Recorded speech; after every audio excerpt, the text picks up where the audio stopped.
Good evening, folks. Welcome to another session from the Old Wise Asylum, where you get treatment without medication.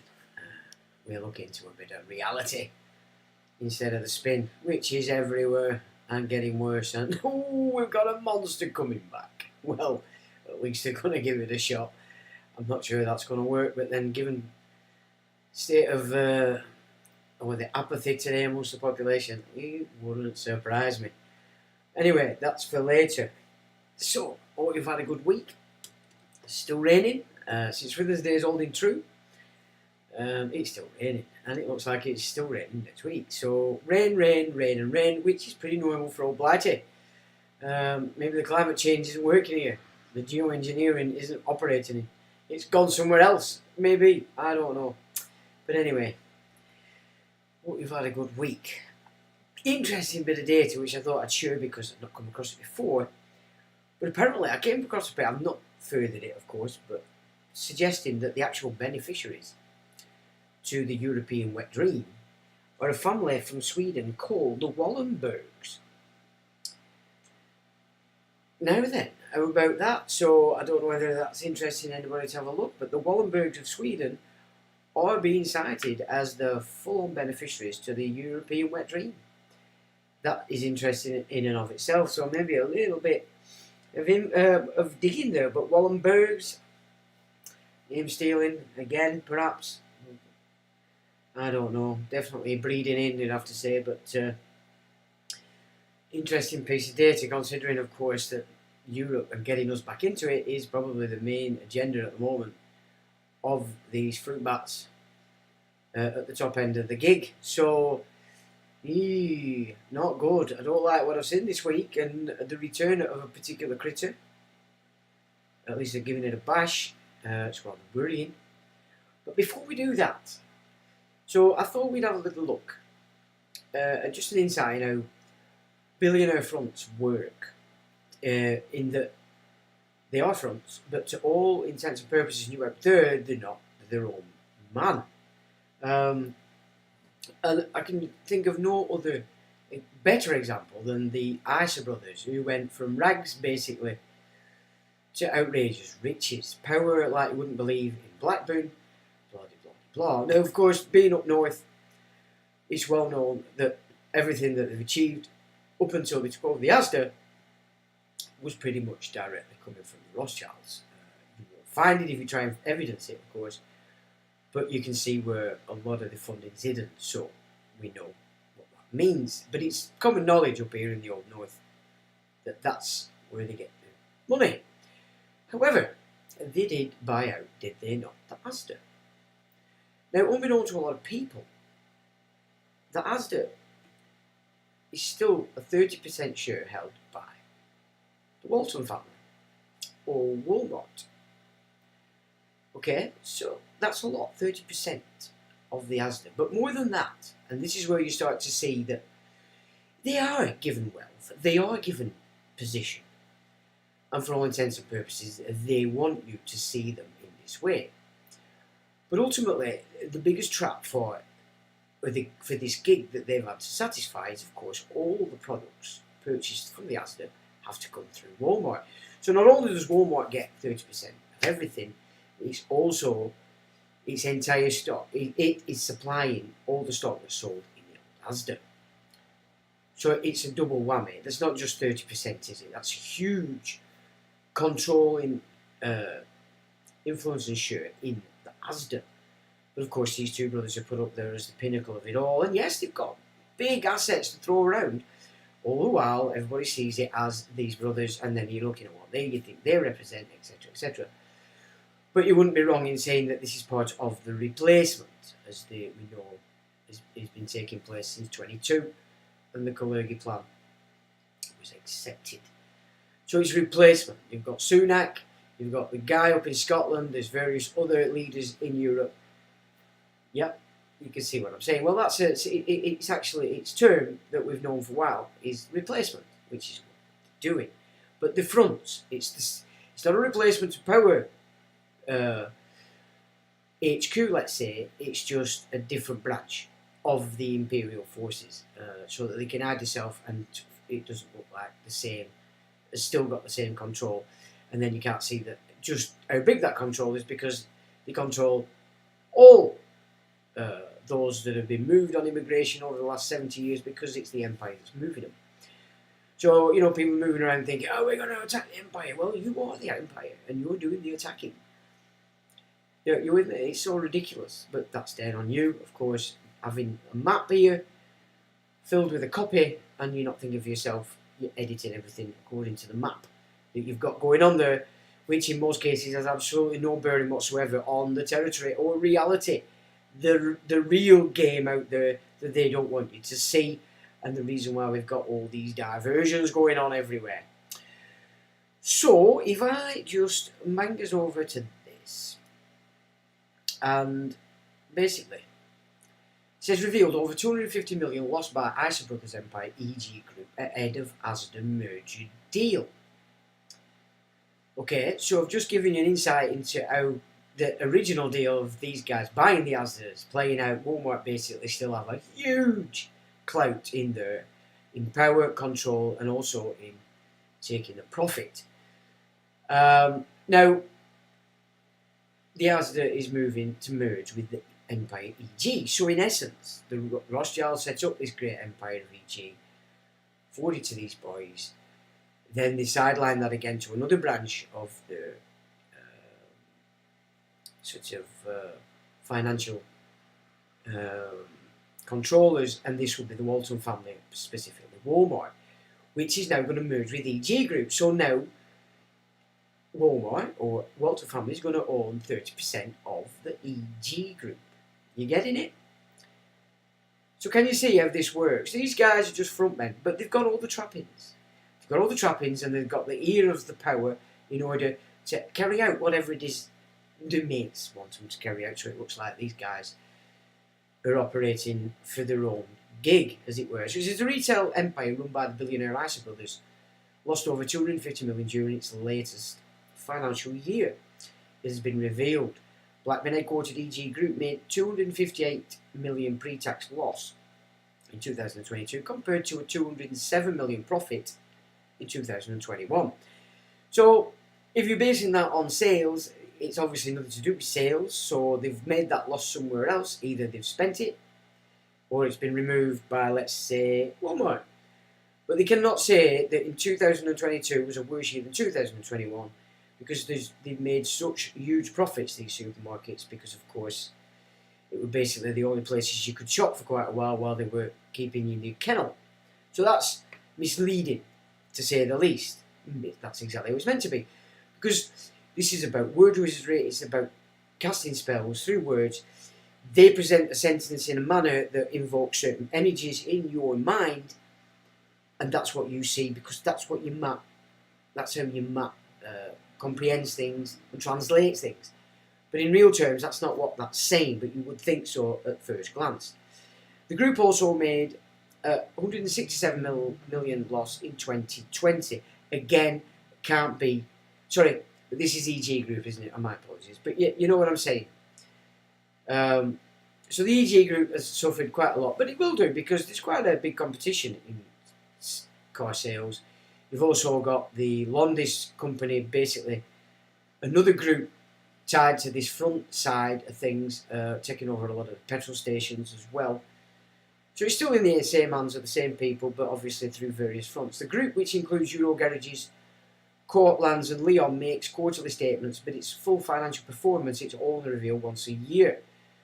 In March this year, EG Group revealed it had achieved an EBITDA of 1.46 billion on a constant currency basis for 2022, which is a rise of 1.9%. It also reported a turnover of 33.4 billion, an increase of 25.1%. However, in its full year accounts, the group has reduced that figure to 30.6 billion. No other significant financial information was released earlier this year. During 2021, the number of people employed by the group increased from 53,000 to 56,000. In June this year, Business Live reported that profits at EG Group fell during the first 3 months of 2023. It also posted a revenue of 7.2 billion, up from 6.9 billion. So now the Asda is merging with this, so that means the Waltons have got 30% of this as well. Yeah, they're already into petrol stations just from the Asda alone. What real need do they have for the Euro garages anymore, really? They more than maybe even triple the amount of petrol outlets, fuel outlets that they actually have just by purchasing like Asda. EG Group will continue to operate in USA, Australia, Germany, France, Italy and the Netherlands, Luxembourg and Belgium, while also returning. You notice India isn't on there. Yeah, now, if it was as we are supposed to believe, these are Indian boys batting for India, yeah, doesn't seem to add up there. Now, the fronts for what's already here, but these at the top want you to see another picture. This is the kind of games they have to play. After the deal is completed, the group said it will generate over 25 billion of annual revenue and more than 1 billion of EBITDA across 5,500 locations. So it's a big gig. The Waterside offices in Blackmore remain as the global headquarters and shared service centre for the group. The transaction is expected to complete in the fourth quarter of 2023. EG Group added that the deal will reduce its total net debt from 9.801 million in March 2023 to 5.375 million when it's completed. So there you go. Yeah, fronts for fronts. Rothschild's got them going, basically set up EG Empire. They bought Asda, puts Waltons in there, and it's another step off from the original source providers for the credit. But now the EG comes back into its more secure side, which is the Waltons and Walmart. So that's I just thought it just gives you some kind of insight into how the game actually really works. These guys are not on their own. They're not operating on their own bats. You know, the deals that they're getting, it's not because they're creating them, they're being given to them because, of course, they're carrying out a particular role. More than likely, as they call lifetime actors in this game. So, yeah, that's how this, to look at these billionaires who are being, pushed up there as their own people. They're certainly not. It's a big win-win for Waltons and the Walmart, and nobody seems to see it in that way, but that's exactly how these games work, because ultimately everything is owned by the Uber sort of unincorporated or private realm, which actually controls all the incorporated systems that are pretty much running our domestic systems and have been for quite a long time. So I thought that might interest you. It's interesting stuff to look at these things like that, because people don't do it, and the words wizardry is what it ensures that. So, for instance, let's say you're talking about the 1066 invasion of the Isles. You hear the word Norman. Now, what does that picture? What picture's invoked in your mind when you hear the word Norman? And Paul's not a moderator again. I don't know why that's happening, Paul. It says you are. I'll have to... Well, I don't know what else I can do.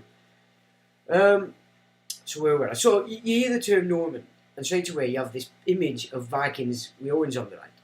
Even though we know that they didn't wear those kind of helmets, that's still the image that you've had ingrained in you from being a kid. So Normans equals Vikings, when really, the Normans were Angevins, they were Venetians. Yeah? But so, can you see how using the term Norman, but already having programmed the idea of Viking, doesn't show you the reality, just on the word wizardry alone. The same with the word slavery. You hear the word slavery. What is the image that's invoked in everybody's mind? Black guys with chains on. That's what you get. You know, you get all these images have been put in there through the films, through the bullshit and the lies. When in reality, slavery is born and going on through them fixing you to title. Like we explored last week, the week before, whenever it was, the actual trafficking of children and humans is going on right under your nose. But they're carrying on, they've formed a picture in your mind for what this human trafficking is and slavery. And they keep pumping it out in Hollywood. Mel Gibson keeps it going.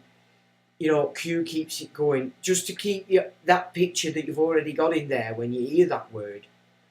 And keeping you fixed to that agenda while you're not seeing what's really going on right under your nose. And that's, you know, social services, family courts, police, teachers, and all these people that are getting a commission from referring families and children, etc., whether it's through the schools, through the church, whatever.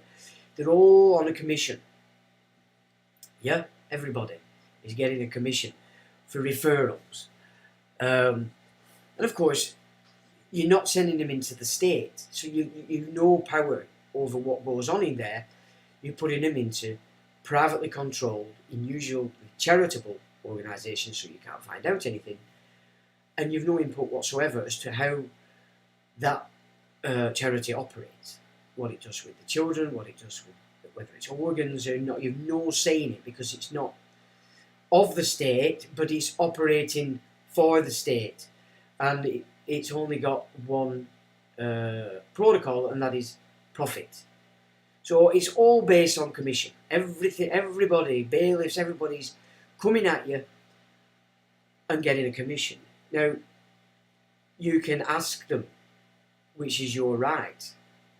There's even an act about it that you can ask them if they're getting a commission, and you'll find that that's when they might clamp up a little bit because they don't want you to know that. So that, again, is just word wizardry to keep you in the mental image that they've already put in you from a kid, through Hollywood, through music, and then all your peers are saying the same thing. You're fixed into that image when really you don't get the full picture.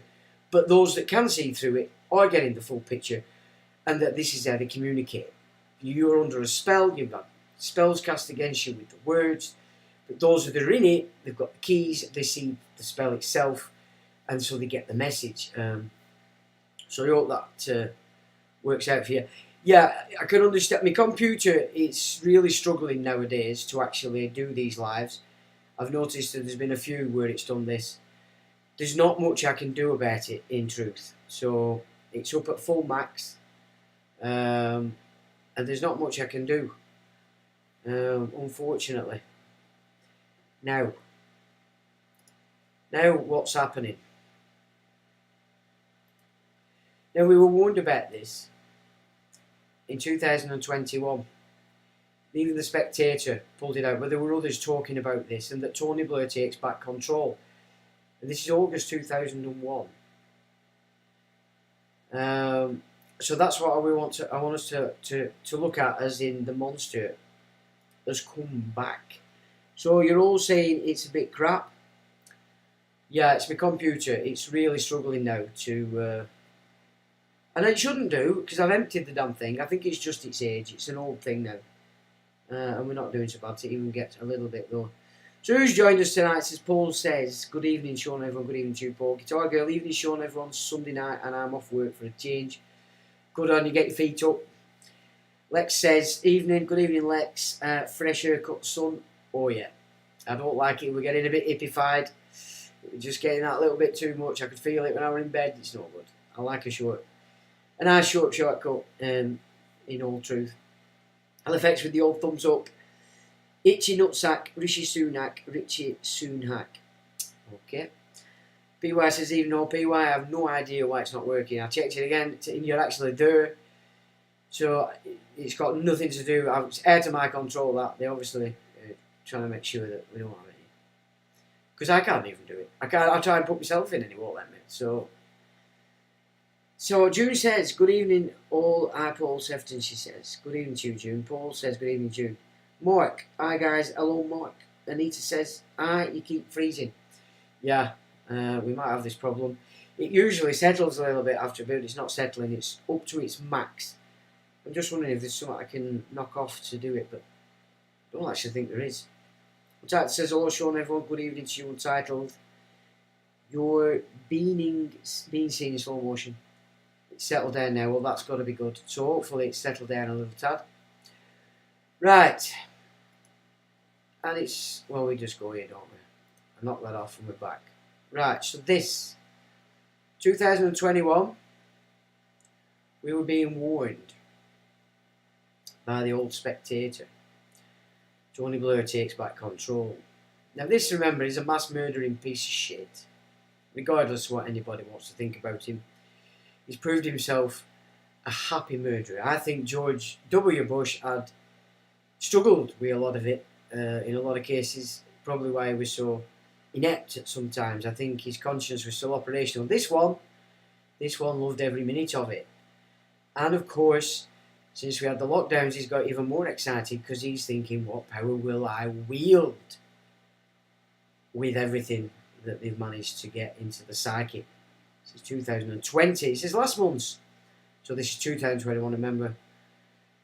Steve Pike reported news that Tony Blair was plotting a return to Parliament. One of the many unwanted consequences of COVID was the former Prime Minister's return to the spotlight, in part due to the work of his eponymous institute on issues like mass testing and shotting, with Paul's suggestion that members of Starmer's Labour now view their party's ex-leader in a far more favourable light.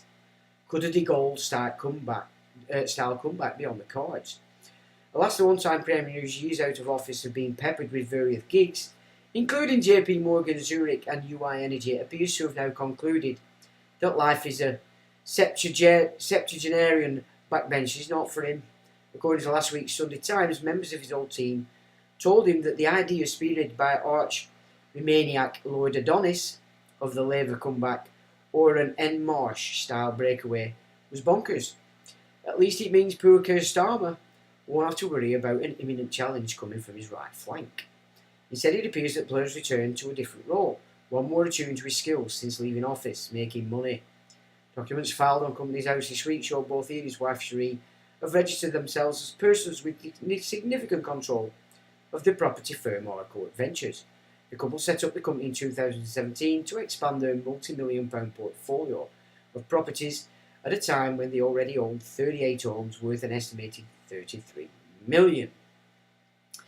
Harcourt's most recent accounts record assets of $7.25 million, with $3.69 million owed to creditors. Even better for the Blairs, the bulk of the $3.69 million owed to said creditors is in the form of $3.25 million payments in amounts owed to related parties.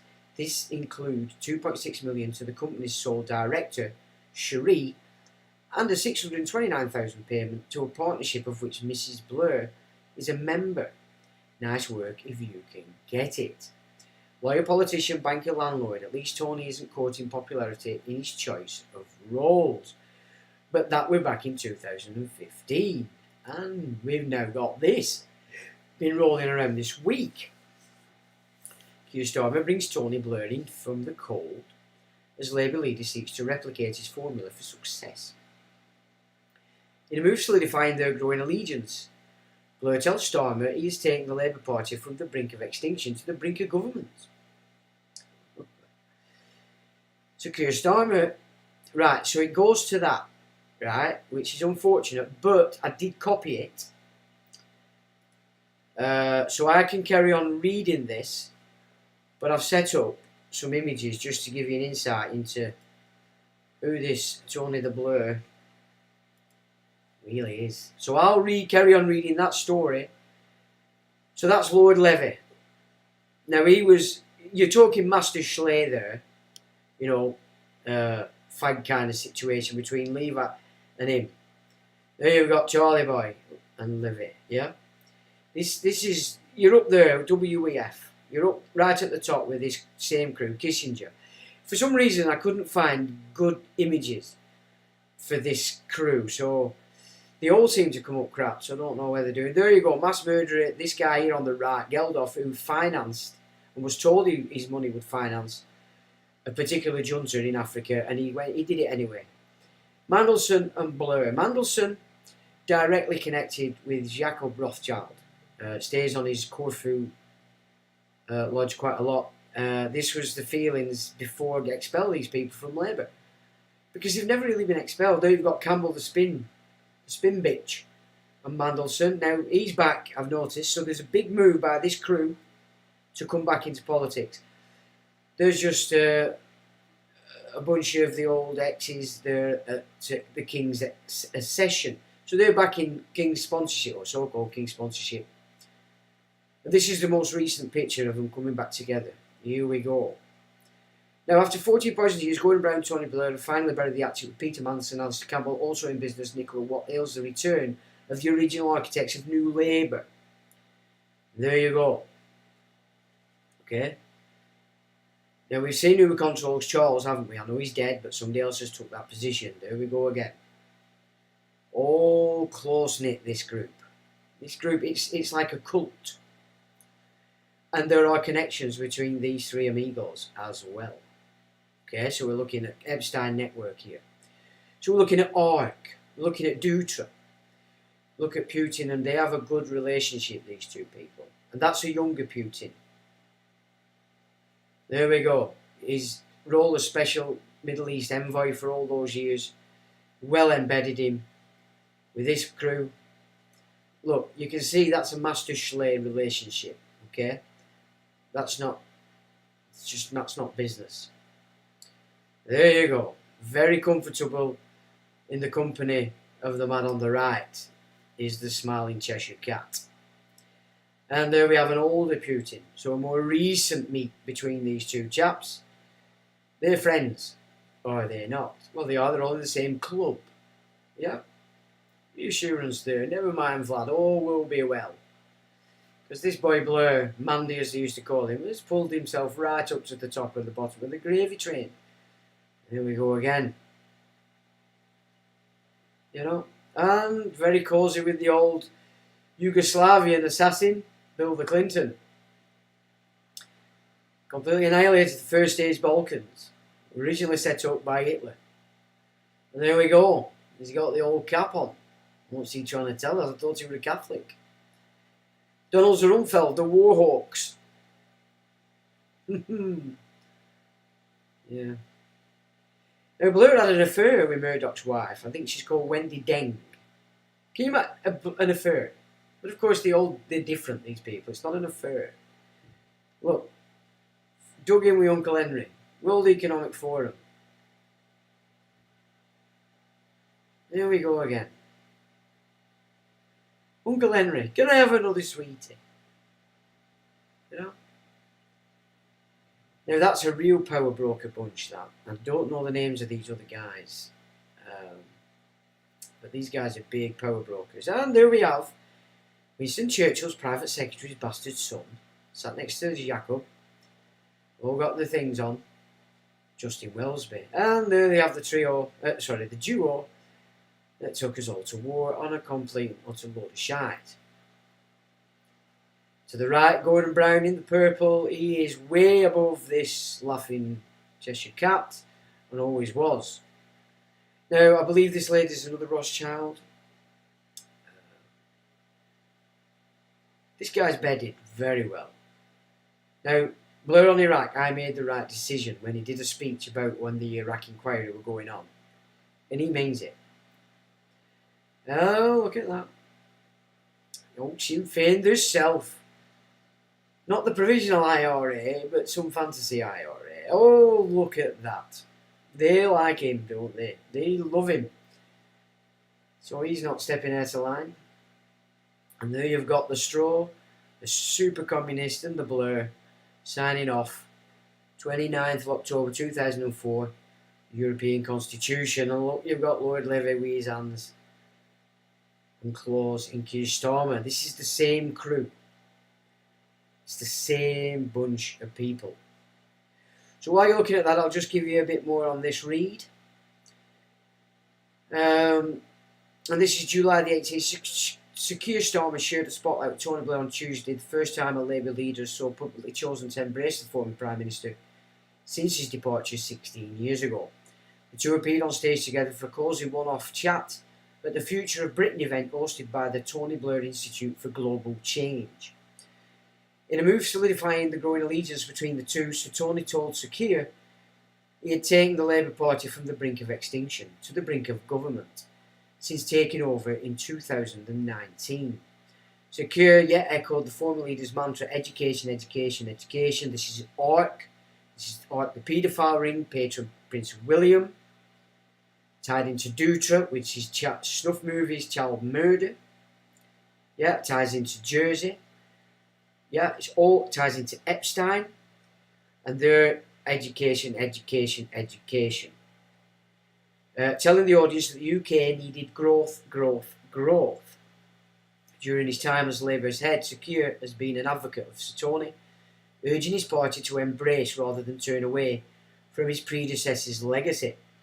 Under the Sir Keir's watch, the Shadow Cabinet and party policies shifted markedly towards the Blairite views that were increasingly sidelined under Gordon Brown, Ed Miliband and Jeremy Corbyn. Former Prime Minister Tony Blair and Labour leader Sir Keir Starmer discussing politics during the Tony Blair Institute for Global Change's Future of Britain conference in central London, and that's about the image that we've just seen. Photo credit should be read Stefan Russo. The pair held a cosy one-to-one chat at the Future of Britain's event. While past Labour leaders have appeared at state occasions alongside him, Mr Blair, who remains a deeply controversial figure for some due to his Iraq War legacy, has been kept away from Labour events for fear the public still see him as toxic. His appearance alongside Sir Keir, however, comes at a critical time for the party, days before the three crucial by-elections in which Labour is hoping to make substantial gains. And then it's just, wait a minute. He says, Sir Keir joked that he was having to do the job of three former Labour chiefs, Neil Kinnock, John Smith and Sir Tony, in one run, in order to pivot the party away from Corbynism ahead of the next election. He said that as a result, he had been ruthless and acted at pace, hinting at his decision to block former leader Mr Corbyn from being a Labour MP. Sir Tony said Labour would face a tough road ahead if it wins the next election, adding, I think we both agree that in 1997 is very different to 2024. He said the economic situation Labour could potentially inherit after a likely general election next year, with Sir Keir's outfit currently riding high in opinion polls, was far more stark than when New Labour won a landslide. The former leader backed Sir Keir's controversial decision not to pledge to overturn the two-child benefit cap, despite pushback from his party this week. The only power these bums have is on all the benefit people, because they're the only people that they serve. We've discussed how the mosques insist Muslims vote Labour, thus responsible for the attacks against their own people back when they launched these wars against Iraq and Afghanistan, and then to Syria. Sir Tony said Labour leaders were always in receipt of an inexhaustible supply of advice on how to lose the election. Addressing the current economic climate, he added, in 1997, we had a lot of things to do, but on the other hand, we could see that growth had stabilised and we could look forward to over 2% growth. What we are going to inherit next year, it is grim. Sir Keir said the current mood of the country was pretty bleak, as he set out the need to reassure voters about the current situation while also setting out a vision for the future. Now, they're all for getting us back into Europe, who's pushing the digital ID, killing all the cattle and controlling all the food. Have you noted? Why would we want to go back to that? Are people so unthinking now since they take the shot? What's actually going on? But this is definitely the Remainers moving to find a political outlet that will try and pull us back. They're talking about another referendum. Why would we need another referendum? We've had it. Brexit was stopped. The Supreme Court stopped Boris from proroguing Parliament and shutting it down to come back without the European system. Brexit hasn't been implemented. I've been all over Twitter. You've got all these tosspot, hoity-toity shitbags giving it the big, it's failure, it hasn't been implemented. How can it be a failure? Are you so inept now to understand the wizardry that's being used against you in your language? You cannot see. Every failure that's been in the last 10 years has absolutely nothing to do with Brexit because it hasn't been implemented.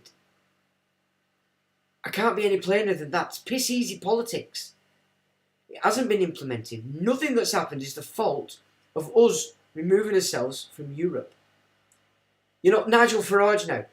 Again, this is a play that you're seeing. They've now given him something else to get excited about outside of bothering about Europe. He's a player. They're all players. Eric Beckhoff, he was the guy behind both Cameron's government and UKIP. And at the helm. See, the Spencer Churchills. Now, we've not been looking at this correctly forever. Even me.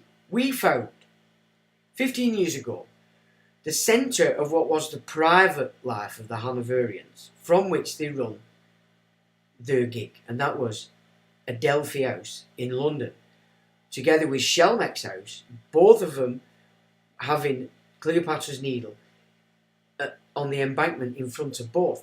That is, the issuance of the needles is subservience to the Ptolemaic lines coming out of Egypt. They're not Egyptian. Yeah. So this is going back to Alexander the Great. You know, this is what these things were given out to cement. You are now, you are commissioned to act. Yeah. And of course, you look into Alexander the Great. Where were he killed? Where did he die? Babylon. Zoroastrianism is what's running this. So it's got nothing to do with Egypt, save for the fact the Ptolemies were in Egypt, and that the power base set from there is in a big way what we're dealing with today and what has had power over our nation since that time. So that includes Rome, especially since Juno appears to have taken over, at least, let's say, after the Crusades. It shifted from Venus and love into empire and all that goes with it. You know, we've explored that as well. This is what is going on everywhere around us. But we don't see it. But we need to start to see it this way. So I just want to have a little look. So if you remember a few weeks ago we discussed the Balkanies, who and included the idea of name stealing, because they're bringing in two branches who class themselves as Trojan, and they're classing themselves as submissive to Allah. Okay, so they're bringing two branches into one family.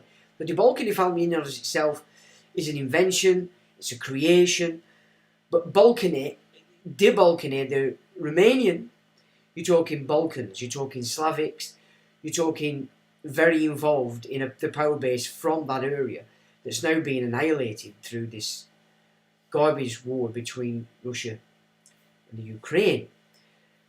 Now, Romania is important because this is a centre of child trafficking, and this House of Windsor has been heavily involved in the Romanian orphan situation for a good 10 to 15 years. And this is summarised well in a book from Rolling Post, a colleague from the Netherlands, who's had a lot of trouble since she did that and came out as a whistleblower, had to eventually, to try and protect herself. But she pretty much pulls it together, the role of the royals in the Romanian orphanages, and all that's been going on in there since that time. So this is the debunking is. These guys are Sir Paul Marshall. Okay, he's married into the debunker, Sabina. Paul Marshall has just made 5 million for his hedge fund on the NatWest fiasco with Nigel Farage. So this is not an accident, this is a play. It's a play on many fronts. The biggest one being shifting Nigel Farage from concerning himself about Brexit because they want it to go away and moving him to something else they hope that you will get excited about and keep on side with him, all the while no longer concerned about your ties to Europe. Because everything evil and bad that we all know now is happening, it's essential that they get these owls back into Europe. You mustn't allow them to do this. You really mustn't allow them to do it. The Conservatives have cocked it up completely deliberately because it's the cabinet that's running it. The same is with Labour. You know, they're making it very clear that nothing to do with the old idea of Labour, through which you've got symbolising Corbyn. No, this is the new Labour coming back. The system of Tavistock that then started to really programme the children from 1997 when they installed these new Tavistock programming systems. We know we don't like them today because people are now starting to make a stand against this filth and this child grooming and porn that's going on in the schools at age 5. You know, and the teachers in there, they might not be teaching it, but they're keeping it from the parents. They're all in it together, regardless of whether they actually like it or not.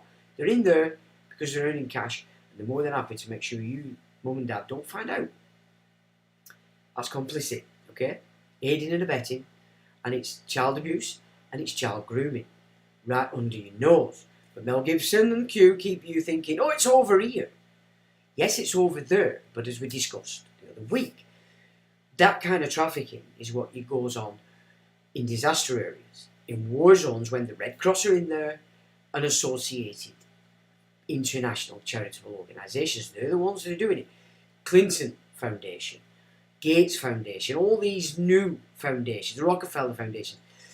These are the platforms through which this trafficking that Q's showing you going on takes place. Yeah, disaster areas or war zones. That's where that is. But what you need to be looking at, which is what they're obfuscating from, is that it's actually going on in your system, carried out by these corporate charitable operations that are now outsourced providers for your entire domestic system. That's across the board. Yeah. So once you've got that position where the corporate side has merged with the domestic system, you've got fascism in place. It's in place. Can you see why, Blair, his eyes are lighting up? Can you see that?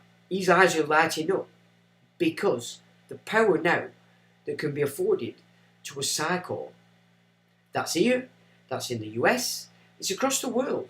The game's in, the system's in, it only now takes a psycho like Hitler. They praised him.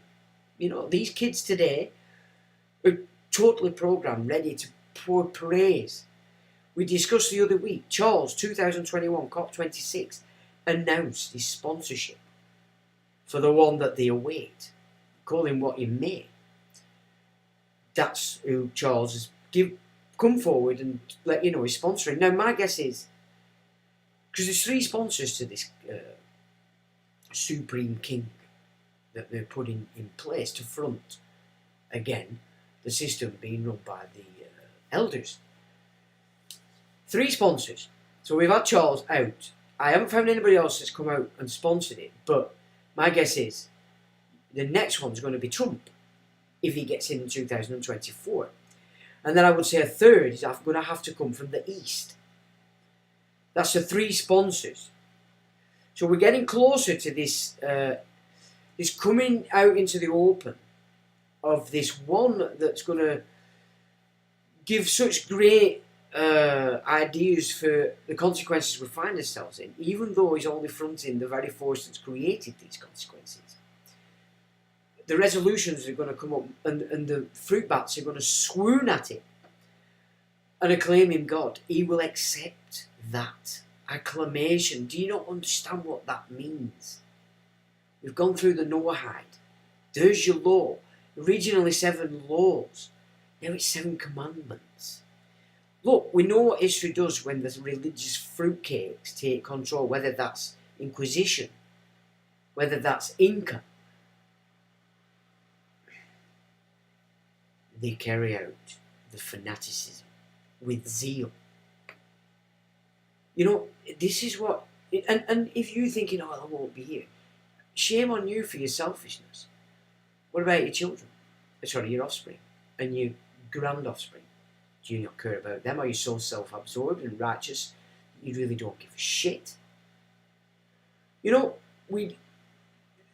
what I played for you last week, the guy was clear, we need a common ground. The common ground is pretty simple. You, me, my offspring, your offspring, doesn't matter what colour you are, doesn't matter what your map's got going on up there.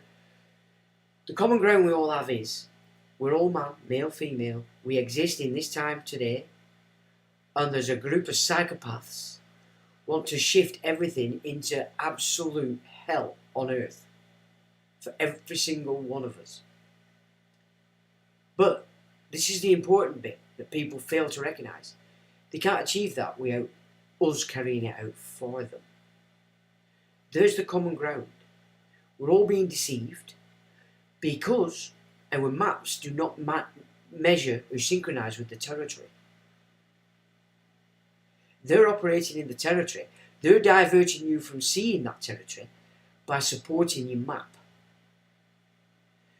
We will not get common ground if we're all operating on this map. We have to remove ourselves from that map and come to the common ground on terra firma. And that means putting that common ground and the threat, imminent threat to us, at the forefront of everything we do. We cannot bring in our maps. That means your religions, means your culture, all the things that your map holds as real, because it's duplicitous. As the guy said last week, we have to come on a common ground, and we are not going to do that with the differences that have been pre-programmed into us from being tiny flea bags. It's not going to work. It's not going to happen. Common ground is, we're all here. They need us to carry it out. They need us to not see what's really going on because we're watching the jingle jangle.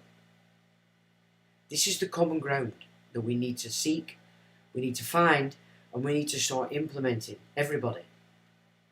You know, it's not going to work otherwise, and the game's going to go exactly the way those at the top of the game want it to go, and it's not going to benefit any of us. You, your offspring, and your grandchildren. It's not going to work. You're just giving up today and putting it on them. That's where you're transferring the burden. And, you know, if you get into the spiritual natural law and you've got to pull in the science of transmigration of souls, not reincarnation, that's the take on it, but if you study the science, it's from the East, called the Transmigration of Souls. It's very clear in there why suicide is not the way. And back in the 90s when I were in the ministry school working on self, there were times where I was like, I've had enough of this shit. And they gave me a dream where it showed me without any doubt, there was no point me even carrying on with that mindset. There is no escaping what it is you're here to do. You cannot do it, but you're coming back again. Right? It's not something you can escape in your journey that's much bigger than this time you're here. And suicide is a give up, and you will be taken on board the Transmigration of Souls. You will be put right back into a baby's body immediately. And you still got to go through everything you got through to that point. So that's the science of transmigration of souls. And that's on suicide. Now, if you're looking at that from a Christian perspective, they call it a sin. It's not a sin, it's just wrong. It's something you don't want to be doing if you want to benefit what it is you're here to do and achieve what it is you're here to learn. So, Yeah, it's no good. You can't escape what you're here to do. You can, i.e. not do it, cop out, but you're not going to have a decent life. You're always going to be struggling. You're always going to have woes and willies coming at you from every angle because you're refusing to do what it is you're here to do. And what you're not here to do is pass the burdens that you've created in your life onto your offspring.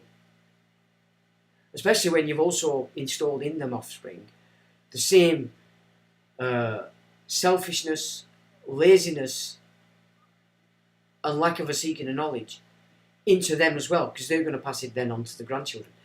The chain has to be broken. At some point in these journeys of these familial lines, at some point, somebody has to break the chain of the lifestyle that family is inheriting and passing on and keeping on going. It's important. And this is where the elites are obsessed with this breeding pattern that they've carried out, and you can see clearly in history.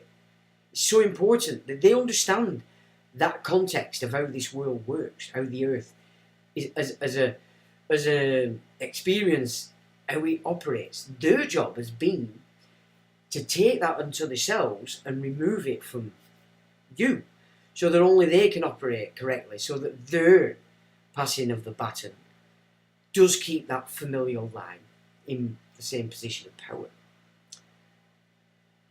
Below that, people haven't got a clue. They're not even anywhere near that. They don't realise that everything you're doing in this life is determining whether you're continuing the shit and passing it on, or you're making a stand and breaking that chain, so that you're not passing on what your mother and father passed to you and theirs to them. You're breaking the chain, and you cannot do that if you're not dealing with that in relation to synchronizing it with reality, with the territory, and not the nonsense that you believed all your life, because that's what you got put in you. Look at the situation today.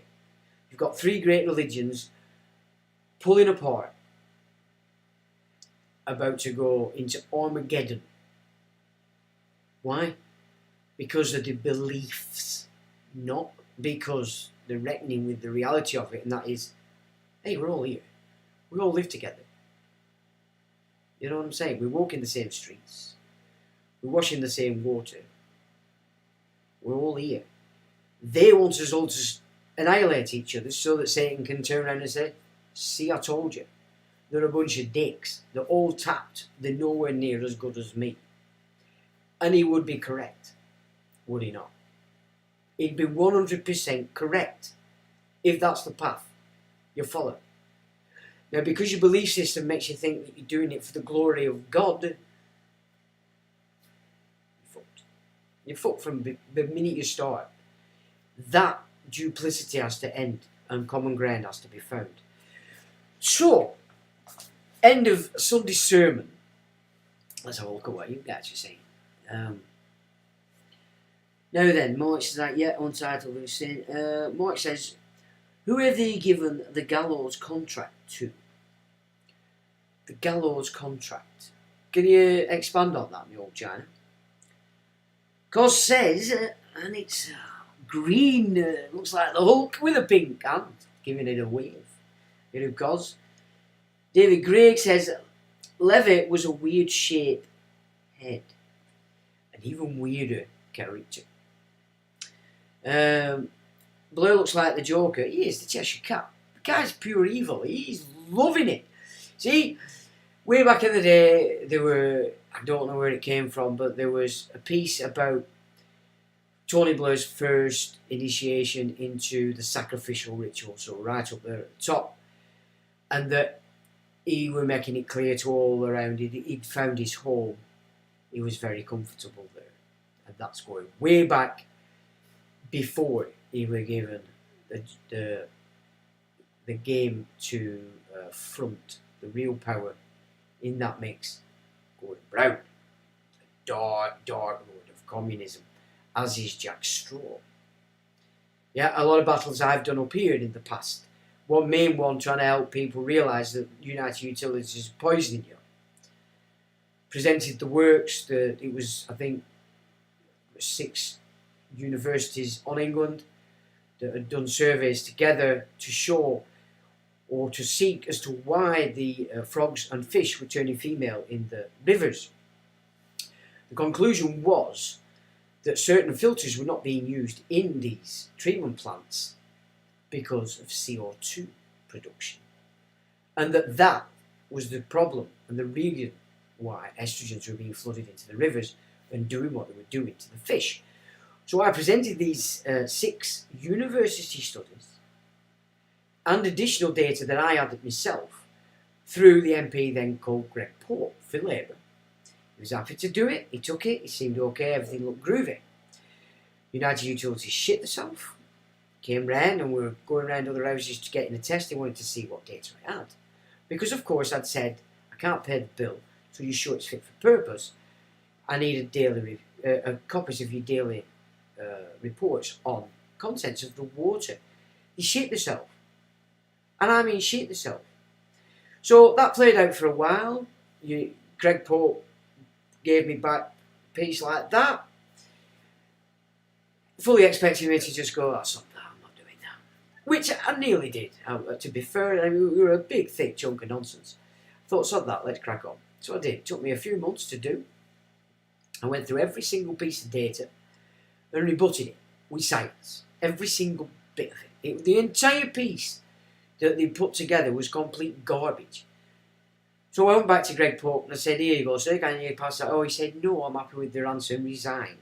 Now I know how we're dealing with Jack Straw, because he had his little back-end communist office in Blackburn. And I knew that that's the toss bag that I were dealing with when it came to that. So Jack Straw didn't want you to know that you were being poisoned, and instead he wanted to ensure you carried on paying through the nose for it as well. Okay, so that's the kind of game you're dealing with when you're dealing with these communist dark people like Jack Straw. Greg Port, acceptable to the people, just a jolly old normal guy, but ultimately having his strings pulled. Then the following MP was a guy called Graham Jones, another interesting character. I don't want to besmirch him at this point because it wouldn't really serve a purpose, but again, chose them specifically because they're controllable. Now, I've noticed Labour in the background here in Accrington, and don't get me wrong, okay? I know quite a few Labour councillors and people that are of that ilk, and we get on quite well. Now, I'm apolitical. They're prepared to accept that, and we get on. The Conservatives, however, they're a different breed altogether locally. Now, they call themselves Conservatives. Now, I've always been a Conservative. I couldn't be anything else. But this, whatever conservatism it is that they're peddling, isn't anything like the conservatism that I grew up with and accept as my outlook. But these Johnny-come-latelys won't come anywhere near me, because they are up to serious no good, and I mean serious no good. However, they're playing this game, and what I'm seeing is that's going to allow this other bunch of tossbags, Tony Blair and co, back in. I don't want that fit life in me. I don't want to go back into Europe, even though we've never left. I don't want to go back. Everything that's coming out of Europe is what's allowing this mass immigration. Now, I've got something else I want to talk and discuss with you, because this is exceptionally important, and I have covered it before. I have covered this before, and I've been undercover on this for a while as well, just to make sure I'm not imagining this. But so this is what's going on terra firma territory, right? Forget the map, because your map's full of what the TV wants you to see in relation to this topic. But I'm going to tell you now, this is the reality. Just as what I explored the last couple of weeks, and that child trafficking and organ trafficking and human trafficking in general is going on right now under your noses. This is exactly what's going on right under your noses, and it's been going on for 20 years. At least. In fact, the agenda in its core has been going on for 70 years. Since the 50s. After the war. when the Empire opened the gates for foreign nationals, okay, that had operated for the Empire, specifically in that capacity to attack Indians, okay? Massacres that went on back then as the British Empire helped one group encroach on another group's land. Okay, that's same gig. So that will be opening the floodgates in there to set up the communities, but this is a new game, and this is like 20 years old. And if you're ex-military, if you're a guy that's got something about you, you've not took the old shots, you're not disabled in any way, shape or form, you've still got your wits about you, then you better start getting your wits into this, because this is what's going on. Quote, the threat to this country is the gathering army of 60,000 young men, migrants, contracted to the British government for 5 years to do the dirty business as mercenary military contractors on behalf of Serco. Presently, they are pushing huge ships or barges to be anchored off our coast, touted to be holding immigrants. Okay, and people are baying for this, the stupid. The stupid and numpties amongst us are baying for this. Okay? This is a half-truth. Because what they are doing is having you accept ships or barges full of foreign nationals, which are actually contracted troops, around the coast. Right? Still think you're smart, Mr. Baby Boomer? Acting under the UN and WHO, they're able to come ashore when needed to serve in the scooping up of the English, the Scottish and the Welsh males. Males, they're not interested in females, they're all going to slavery. So if you've been badgering your husband forever and ever to be a bitch and a woman and don't show any signs of being masculine, shame on you. Shame on you if you're thinking you could interfere in the natural order of things.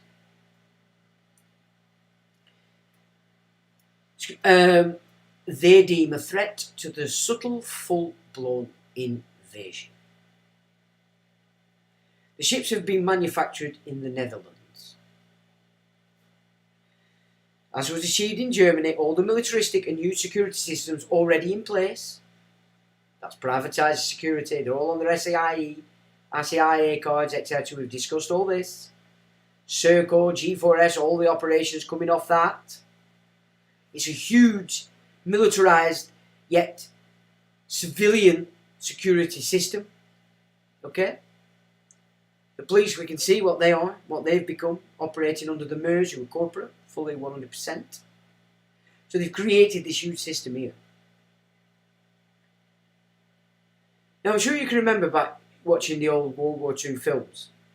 Some of them actually were clever. And what we're very clear is that the German army and officers didn't despise the SS.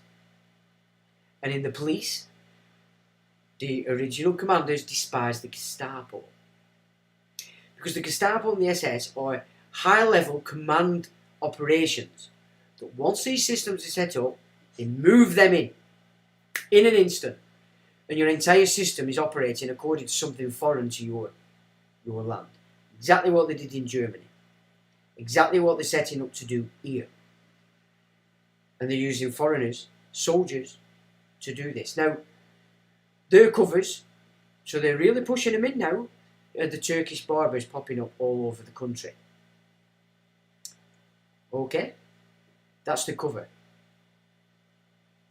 They're really pushing this in, folks. So if you're ex-military, you've got something about you, you better start waking up to what's going on, because you were a target down the line.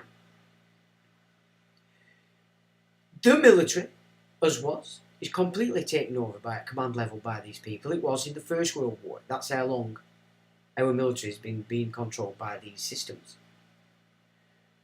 Your field lodges now, you have to see them as they are. Controlled by this cult that's in full control of our system. Now, okay, it says this ship, so these ships that they're doing is on top of the migrants that are currently being moved into military barracks in Wales and in the UK and have quietly been moving into the UK over the last 20 years. This is happening right now. Right? If they get us back into EU, game over. There's still a few things. They need to get these smart cities as well. So there's still things they need to get in. They've not headed all the way this year. Personally, I'm hoping that they'll stop because it's not going to work and they'll give themselves another start. So it'll be another delay. That's what I'm hoping we've got. But only if this kind of data embeds itself in your mind and you start to see it for what it is and not carry on plinking plonking in your map. These ships will initially be used to house the new migrant mercenaries who will be released to control and coordinate us.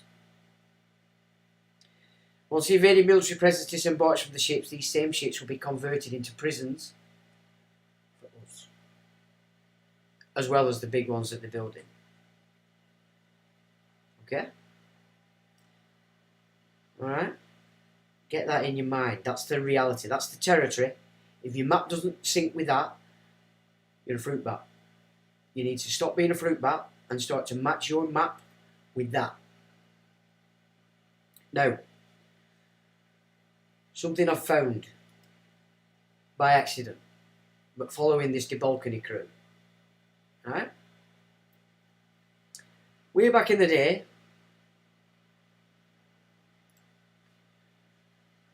I found,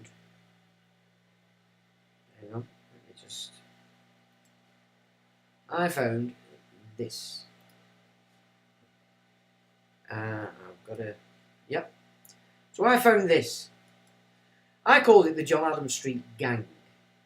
But basically it was the headquarters of the Hanoverians where they lived.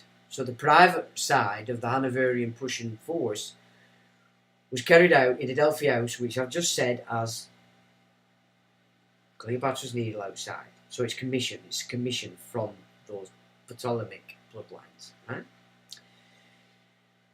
So this is the private side of the royalty, so-called. It's full of occult. It's on the ley line. Yeah, there's Cleopatra's Needle. There's, you've got Adelphi House to the left, Shelmec's house to the right with the clock. Okay? It all works in sync with the ley lines, but this is the embankment, and that is one of Cleopatra's original needles. So we've got Lovers of Lucifer here, and this is 7 Duke Street, Adelphi.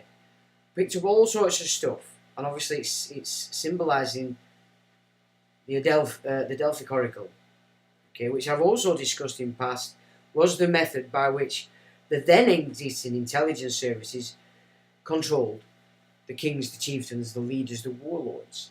They all went to the Oracle. Okay? They call themselves the Olympians, but who do we know calls themselves the Olympians? Committee of 300. Okay? All the symbolisms in there, and outside St. Martin's in the Fields, which is Admiralty Church, there you are, fixed to stone. We also brought into it the fact that the pale horse is actually mistranslated, because when you get into the Greek, it actually translates as chloros, which is green. Okay? Prince Charles, in my opinion, or now pretending to be a king. Now this is some of the glass in one of these buildings around that, but we did have one of the, it's not there. There's actually a window in the St. Martin's in the Field. Now these are the big massive companies, just some of them that are housed in Adelphi. Fractal Edge, TXU Europe Group Limited, Succession Corporate Finance, Gallup, you know all your polls, did Radio 1, number 1 this week, Gallup poll, Federation of European Employers, the Cookson Group, Malvern House College, all to do with Indians coming in here, backdooring through education.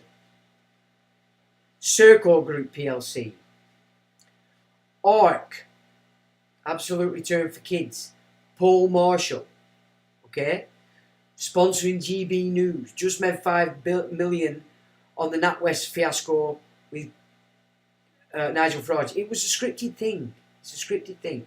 The Hess Corporation, Department for Work and Pensions, DWP, as a private company, is operating out of Adelphi. Let Consulting, Smith and Nephew PLC, United Kingdom Independence Party, Links, London Information Network on Conflicts and State Building. Straight in there when there's a conflict.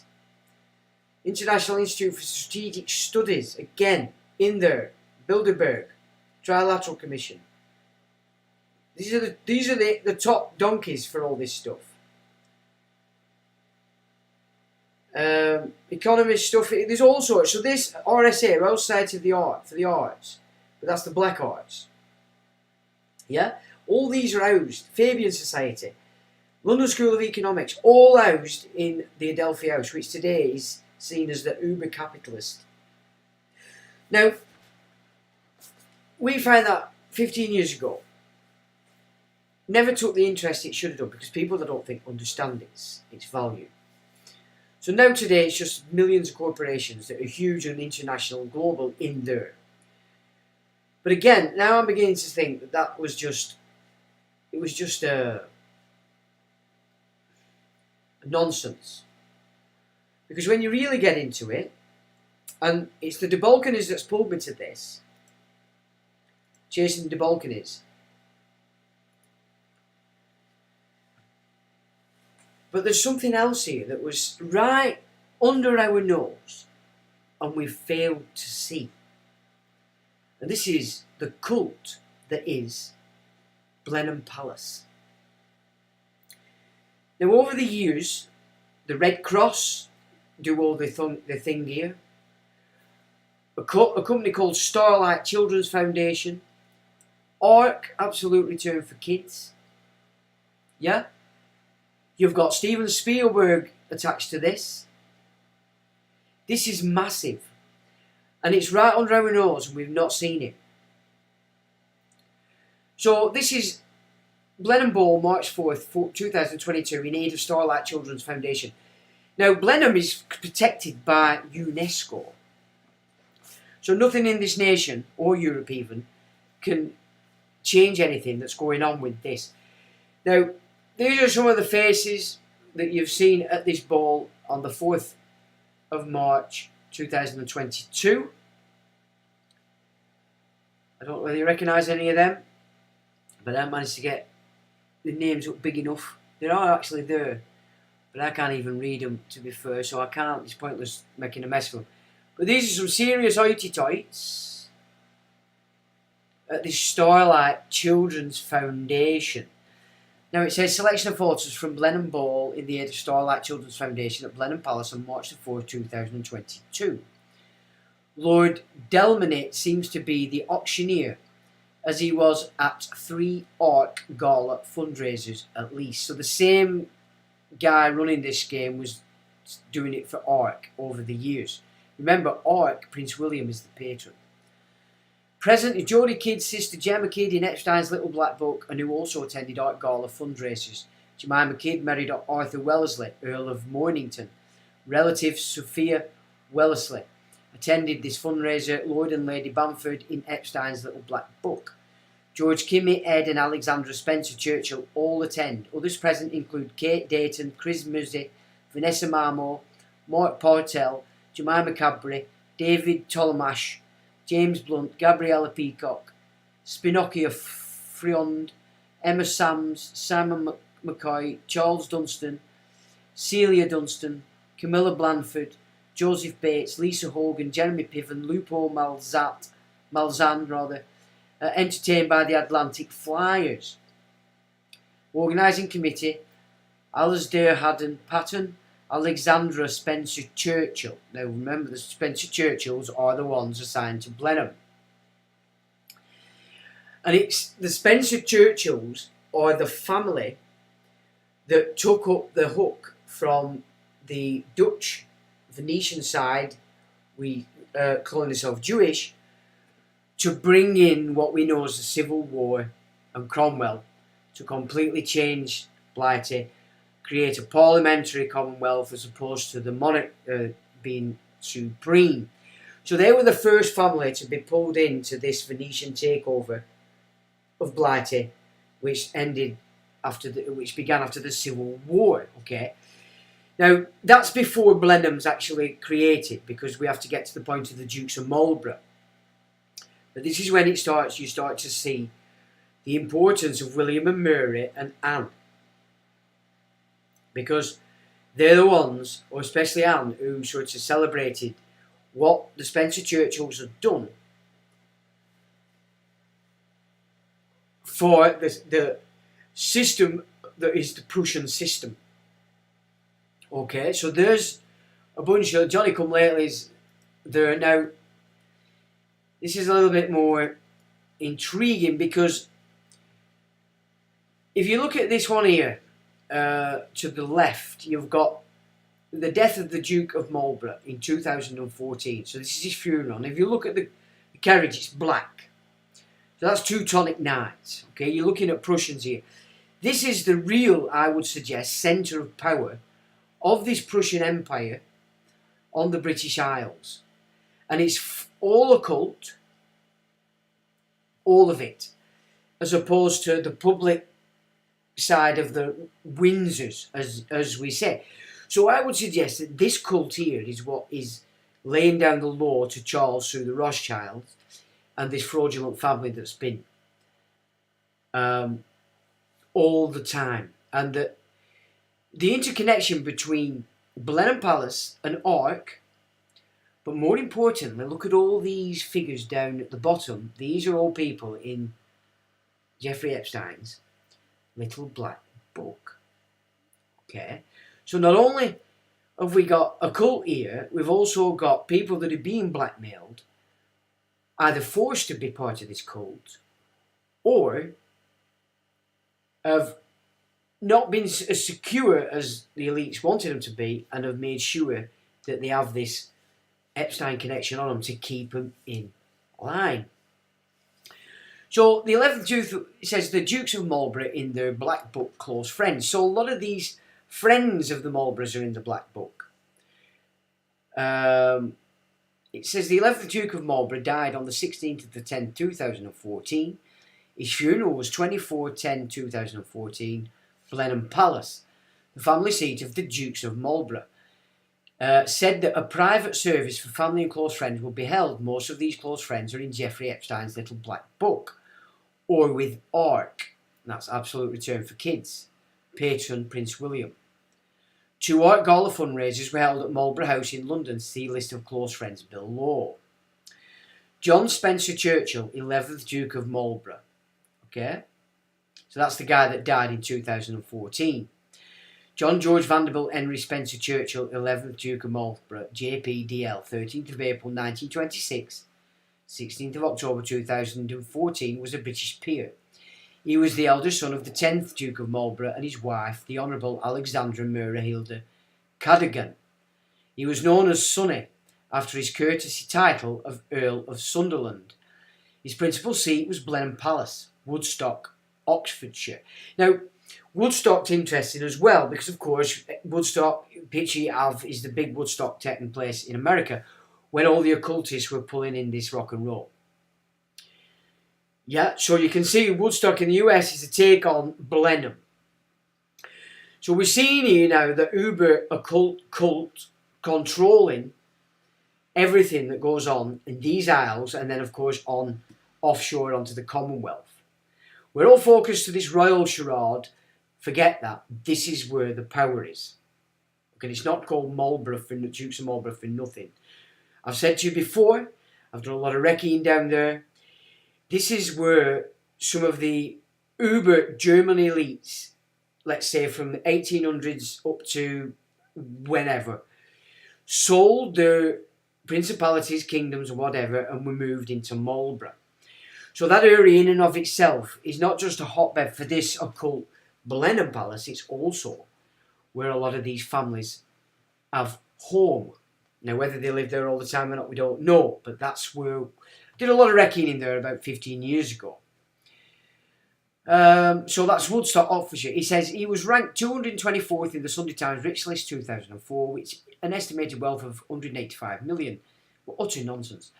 His death was announced on 16 October 2014 by Blenheim Palace. Marlborough married 4 times and had a total of 6 children. 2 died in infancy. Well, 2 died as the firstborns with different women. Okay, so we're seeing signs of it.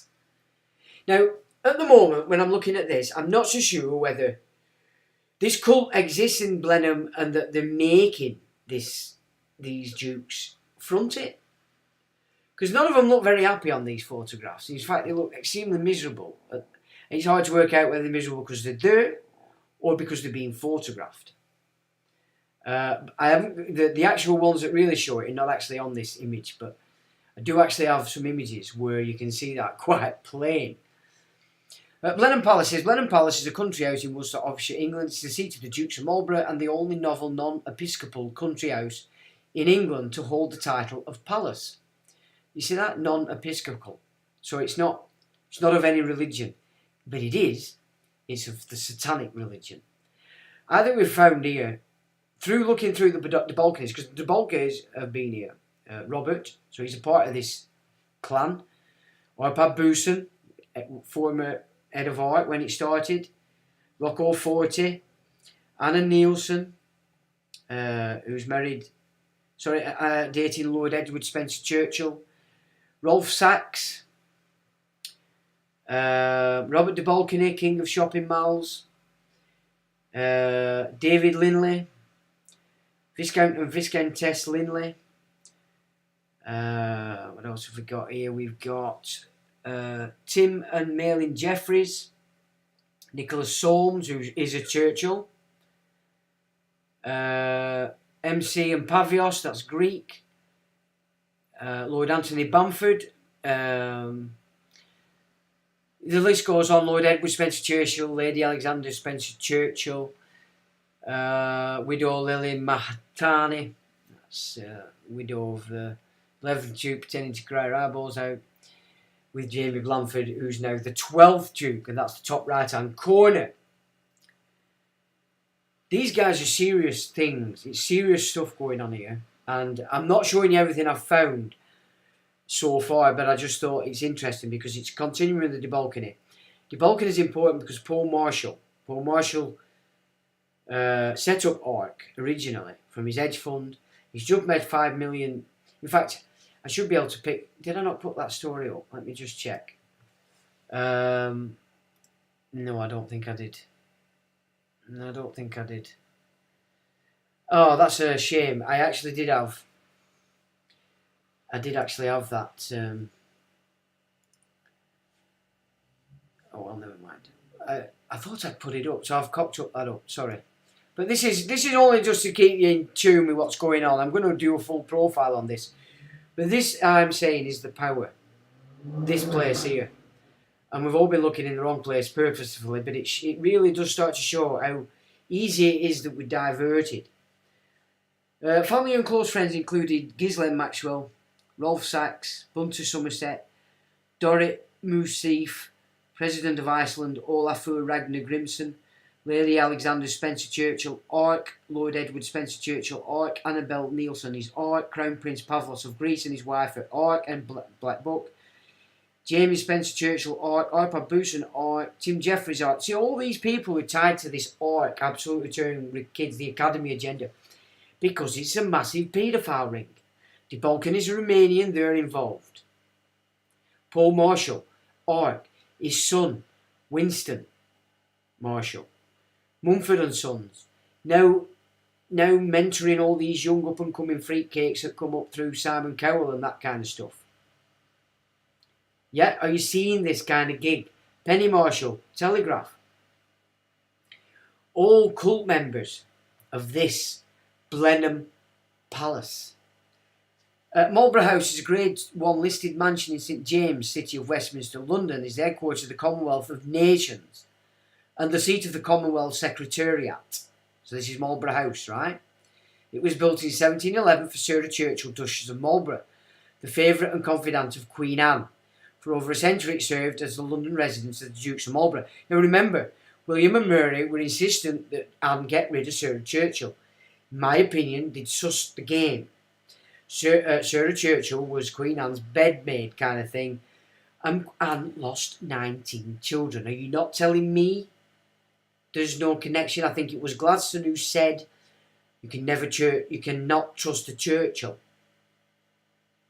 Yeah, I mean, there's even data around to suggest that Winston Churchill were absolutely thick as pig shit. I kid you not. You know, and he was just a complete and utter puppet. Nothing other than. I don't know for sure. But there's so much.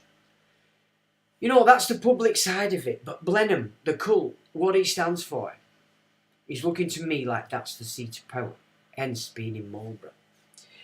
Very interesting indeed. So I thought I'd share that with you.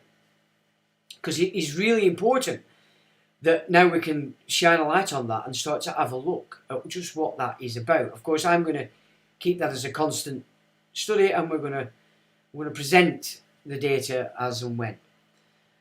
So I hope that made sense to you, folks. Where are we now? Carl says, I better get my pot noodles stored up then. Hillary says, hello Hillary, the heart frequency is important. Well, everybody's below the heart, aren't they? Everybody's operating below the heart. Tony Blair and his crew will be swinging. Oh, that's without a shadow of a doubt. He was a twisted guy at college. They used to call him Mandy. Moo says, evening chat and Sean, good sermon Sean, thank you very much sir. Mark says, Tony Blair and his crew will be swinging. Oh yeah. Blair and Shree look like different eras of Joker. Now she is an oddun, isn't she? Isn't she an oddun? I forgot who her dad is, but he was an actor or something, really. Anthony Musgrove says, hey up Sean, how do folks? Hi Anthony. Mew says, hello. For Scully, it's a struggle each day to make it. I hate the evil that is all around me. Just don't hate it. Accept it's there and just pull yourself out of it so you're not mixing with its energy. Father God is the only way I can stand. Stephen Watson says, Foursquare AU, I watched my dad flip in and out of consciousness this afternoon. I said, Dad, you've just lost your consciousness. He replied, no, I haven't. What the heck have they done to our parents? Has he done the old juicing? This 5G and chem spray has a lot to do with all this feeling as we do.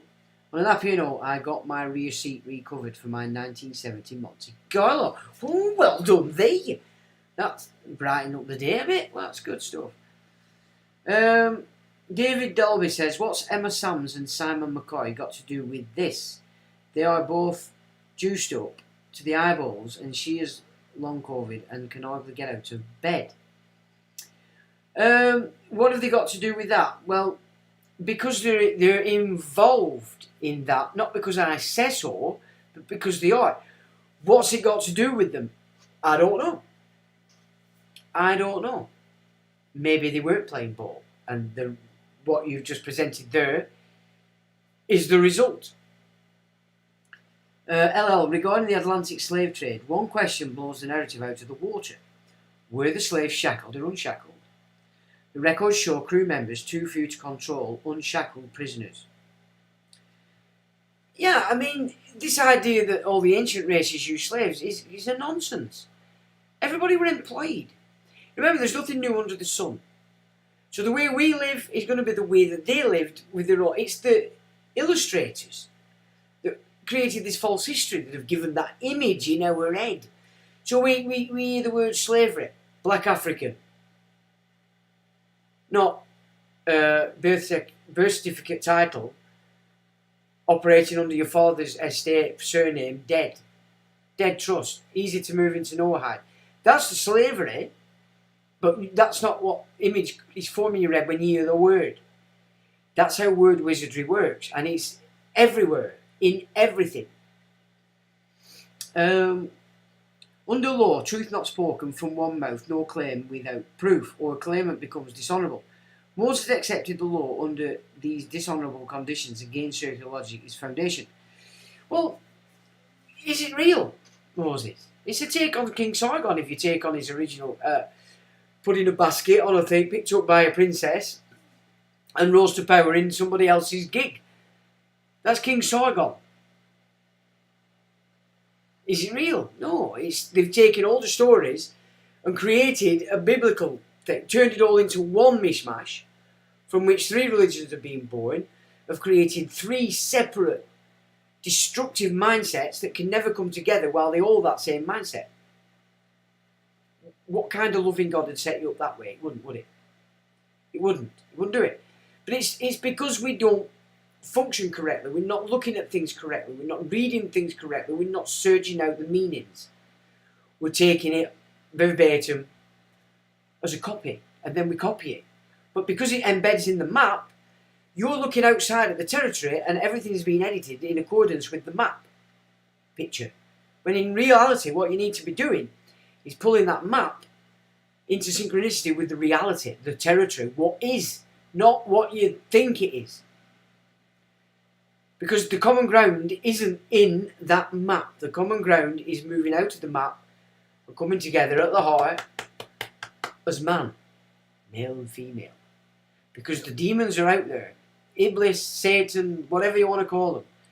They're out there, they have a plan, and that plan is to show whoever they're trying to big up, that we down here are nothing but monkeys and chimps. And following the map, easy wrong.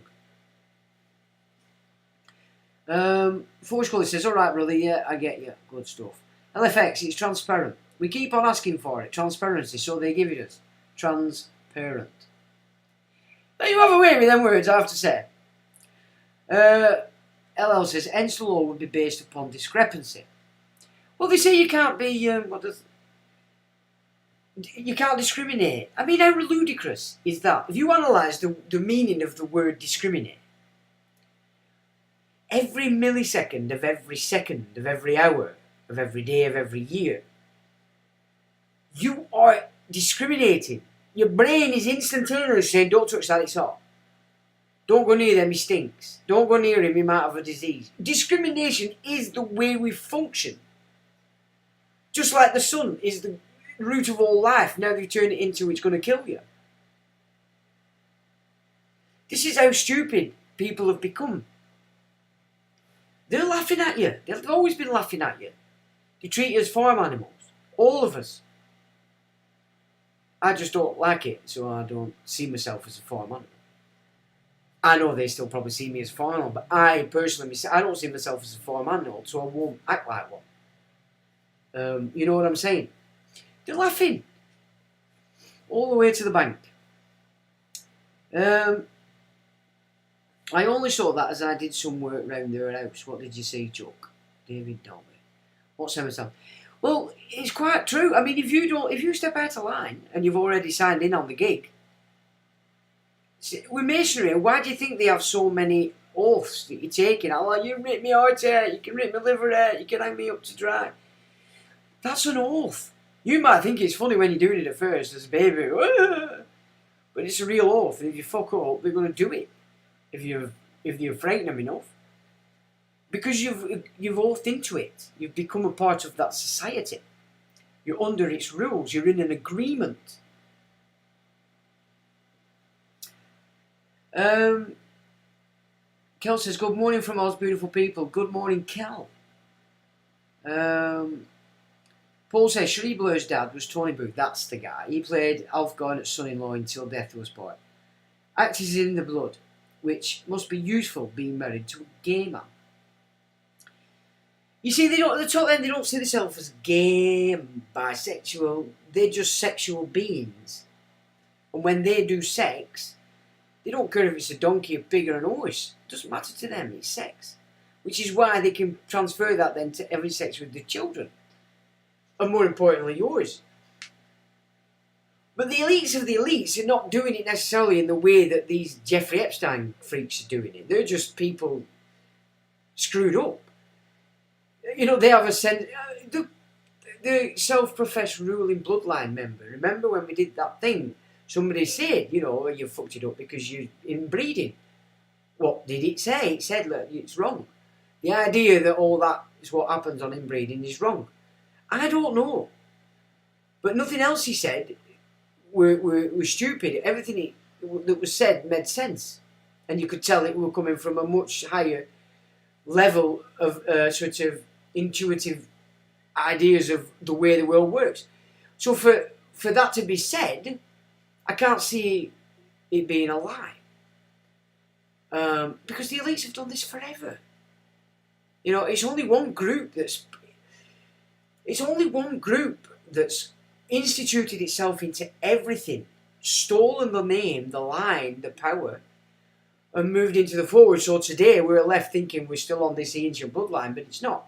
Got took over by this something else, which is why so many Jews are being told that the Khazars, and when they get a proper DNA test and not from synagogue doctor, they could have walked out at Middle East tomorrow. Again, we had that lady on there that said that's what she'd found when they did their own tests, that they're all being told the Khazars, and they're not. We're all deceived, everybody. It doesn't matter who you are, whether you think you're the master race. You're not, unfortunately. If you might believe it, but in reality, you're not. You're a victim of this shit like everybody else, just in your own paradigm. Coffee is really not good for anyone either. I'm learning. I love coffee. I'm a coffee freak. I used to be a tea freak. But it used to make my teeth go. I've got cracks in them, and it just used to. It was horrible. So I stopped drinking it. But I love coffee, and I know they say it's bad for you, but it doesn't seem to do me any harm. Whether it's doing something that I'm not aware of, but it doesn't seem to do me any harm, and I do like the old coffee. Stage treat, Greta reset strategy. Greta reset strategy. It's pushing it that one, pal. There is a little booklet called Poison with a capital C. Okay. I've been on the green tea since starting keto. Okay, so you're on that. Fine. How do you find it, by the way? Do you like it? I have an associate in Brazil. He doesn't cook his meat. Just lightly cooks his white meat. Doesn't cook it.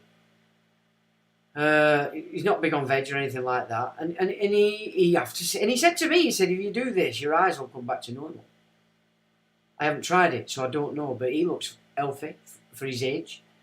There's all sorts of ideas around, isn't there? I suppose you've just got to test them. Discrimination is choice. It's not just choice, it's natural law. We do it subconsciously, in a millisecond. Like I'm doing it now, what shall I talk about? No, don't do that. Talk about this, don't talk that, don't do that. That's discrimination. I'm not going to say that because I'm going to say this. I'm not going to talk about this person because I'm going to talk about that person. That's discrimination. And if I don't want to play out with you, I don't have to play out with you. It doesn't mean I'm being racist. It just means I don't want to play out with you. Just like you might not want to play out with me. But you would if you played out with him, but you know what I'm saying. You know what I mean? That is discrimination. Well, they've turned that into something it isn't. As a monster, don't do it. Don't do what's natural. The sun, shit yourself, is going to kill you. What utter nonsense. If there were no sunshine, we'd be fucked. The horrible bastards skewed. Okay. David Gregg says, I'd be happy just to see the sun. Well, yeah. Because they have been obfuscating it since 90s. More so in the last 15 years. When I had my websites originally, I used to catalogue every morning and every evening. And other people started doing the same. They didn't like that. Kel says, i.e., if the hot chick at the pub knocks you back, she's guilty of discrimination. Well, that's the way it's going, isn't it? It's ridiculous. It's absolutely ridiculous. I mean, I can't wait for somebody to come at me with this transgender shit or whatever is going on. I mean, if they think they're going to get anything other than fuck off your fruitcake, you know, they're going to be disappointed. You know, I'm not pandering to none of that shit. Make no mistake. Fruit bat's a fruit bat, and I'll say it exactly as it is. David Dolby says Simon McAvoy was on GB News. Simon McCoy. Okay, I'm not sure when.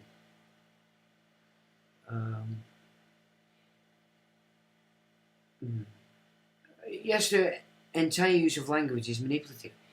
It is, so it's on us to learn, isn't it? Otherwise, we're going to be bewitched. we're going to be suffering under the spell forever. It's like, if you look at the situation with the trust, it's like an evil twin. At your birth, at birth of the registration, the trust, an evil twin took your soul, took your took your estate, took your wealth. How many times have you heard that at a cult?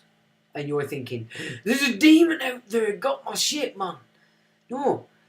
It's an evil twin, isn't it? A dead twin, your placenta, has got all your wealth. Again, you see that, straight away you'll go, oh my God, there's a demon. A demon's took me when I was born. And it's like, no, a spell was cast and you've been under it. Yeah?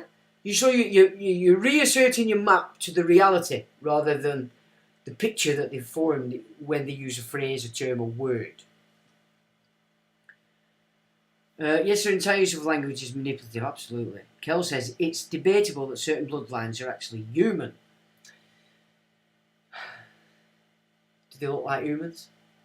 Do they have different abilities? Because do we actually know what's actually living with us amongst us down here?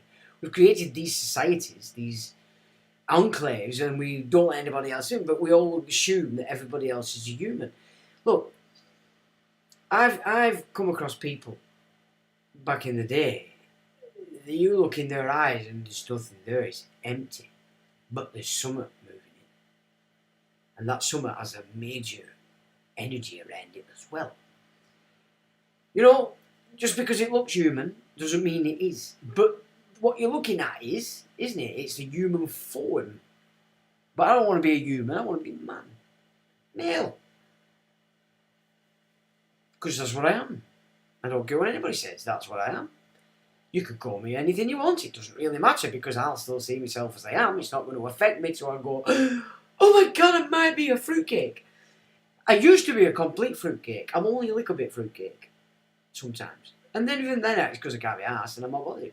Because I don't even care if I'm a fruitcake. You know what I'm saying? Or a fruit bat. If I want to be a fruit bat tomorrow, I'll be a fruit bat tomorrow. And then I won't think anything different of it the day after. Because I don't care. It's not important. Now then, where are we? Backwards. But you've got to be careful with that bloodline not human. David Icke's telling everybody, I'm a lizard. Do I look like a lizard? Do I look like a lizard? Have you ever seen me shapeshift on here? No, I don't eat babies. I don't want to sacrifice anybody because it's just puke and messy. So I won't be right interested in that.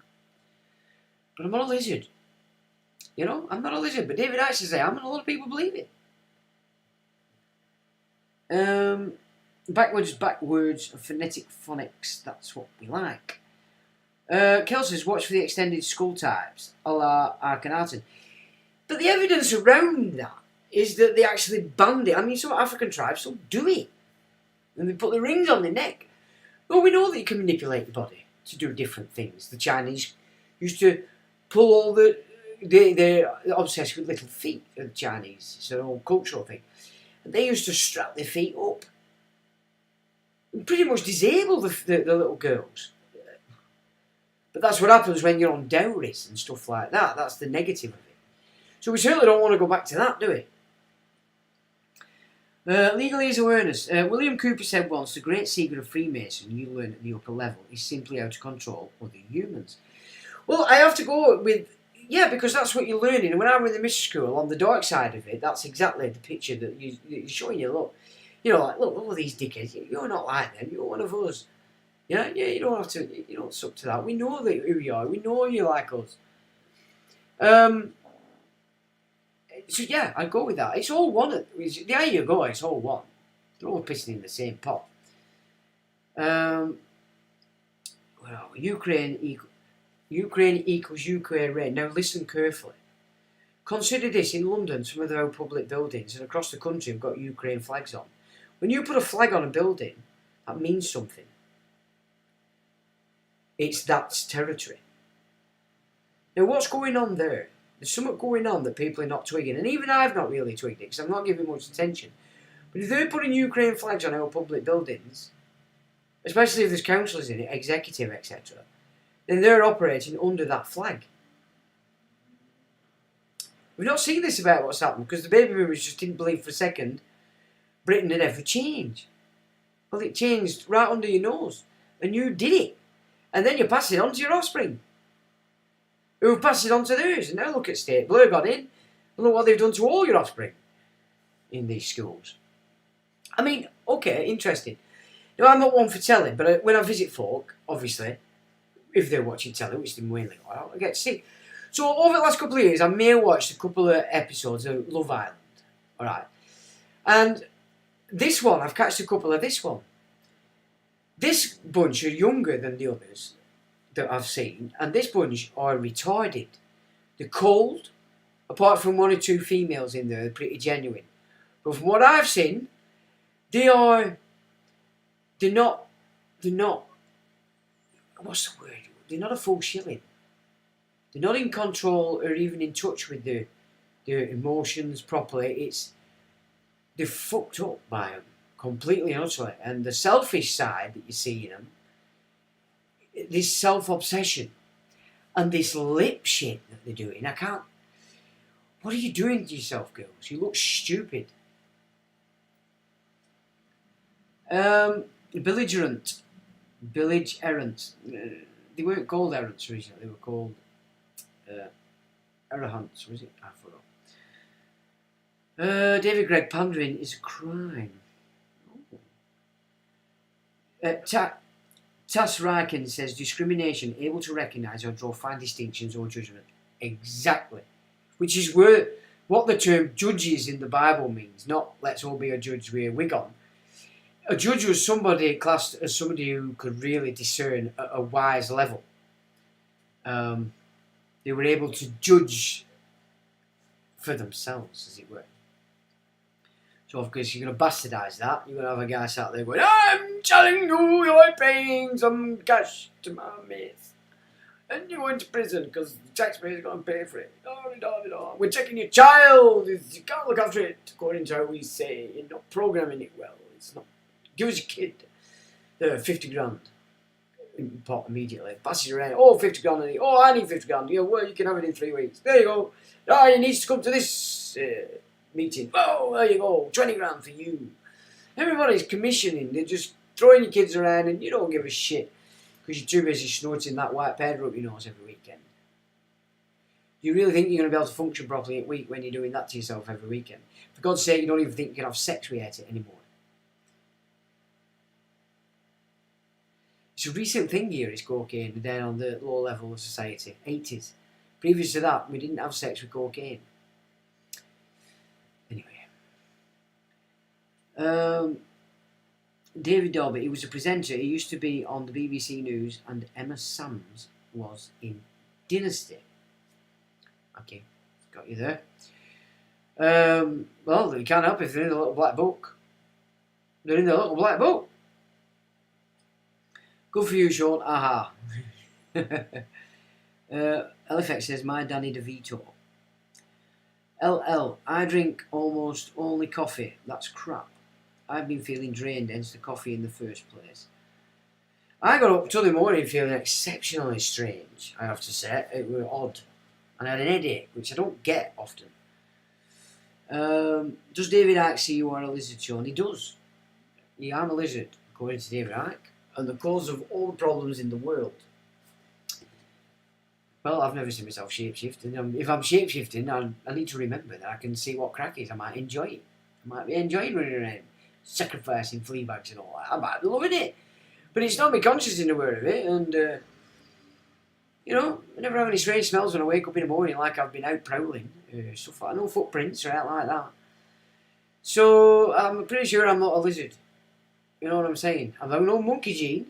I'm not the Adamic race. I know that. I'd say probably more Cro-Magnon, as we had a look at last week. And of course they set out, you know, the Epic of Gilgamesh and all these wars were set about to kill off perhaps the Cro-Magnon because we weren't controllable. Well, I could go with that. I'm pretty uncontrollable. But then I do understand why they do control the rhesus negative. So it's great that they've got control of them, but now they're blaming them as a scapegoat. Well, anyway, that's how I see it. Because I can assure you, I'm not a lizard. Extreme? I'll go with that. I can be as extreme as, well, more extreme than most people I've ever met in anything that takes me fancy. That is a capability I have. But it's not so much you lose control. You know what I mean? It's just you have that capacity to do that little bit extra. But no, it's not a case of losing control. Give me alcohol. Now, that's a different kettle of fish. I can lose control, especially with vodka. But I don't drink, because I don't like to lose control, so I don't drink anymore. I haven't drunk since 95. I'll have the odd one. I had a Peroni this afternoon for my meal.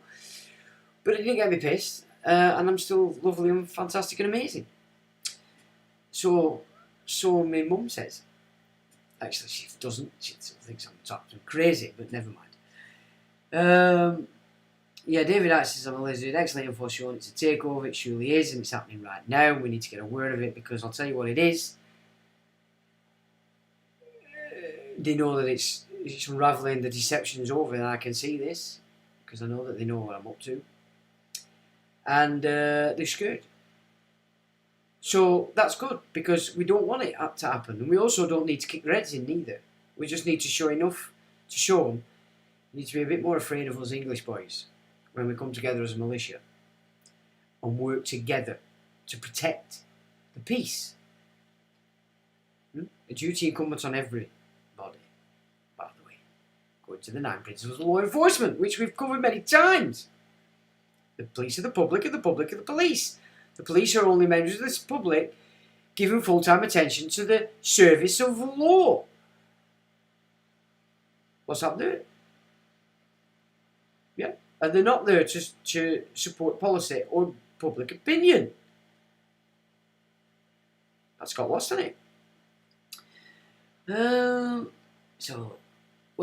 the chemicals in the coffee are carcinogenic. I think there's one chemical in the coffee that is potentially carcinogenic. Because if I remember right, there were a very wealthy guy who made a lot in Silicon Valley.